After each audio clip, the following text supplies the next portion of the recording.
What's up guys? May ayusin po akong mini speaker, FM speaker.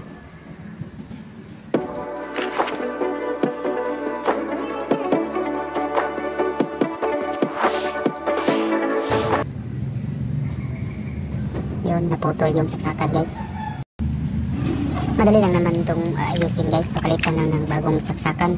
Yun, tapos na. Wala namang sira yung loob ng speaker guys. Ito lang yung gagamitin natin guys, bagong saksakan. Tapos yung electrical tape, dapat meron yan. Tapos yung gunting. Yung gunting guys, ang hindi natin pagpuputol. Okay, simulan natin ang pag-ayos guys. Ito na guys, binabalatan ko na yung wire ng saksakan guys para ikabit natin dun sa speaker na aayusin natin. Ayun o, kikita nyo naman yan guys. Ganyan haba yung putol ng ng cover sa wire. O yan lang kasimple guys. Yan, ikabit lang natin yan sa sirang speaker, FM speaker guys. Yan o, yan. Ganyan lang kahaba yung pagpuputol guys. Then nababalatan na natin yung saksakan guys, yung wire naman ng FM speaker guys. Yun o. Pagkatapos ay ikabit na natin guys para maayos na yung speaker at magagamit na natin guys.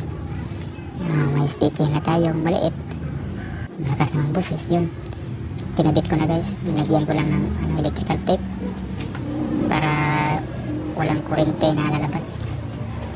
Yun, dapat nakasafety yun guys sa pagkabit guys, kasi sobrang lakas ng kurente guys.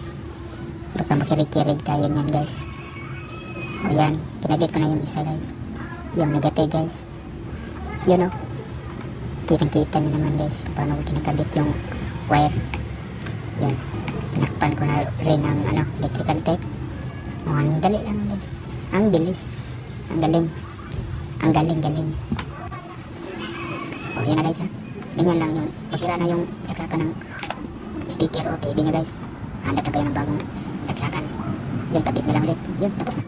Try natin guys, try natin yung paanda. Yun o, saksak na guys. Yun, nagsak na. O yun.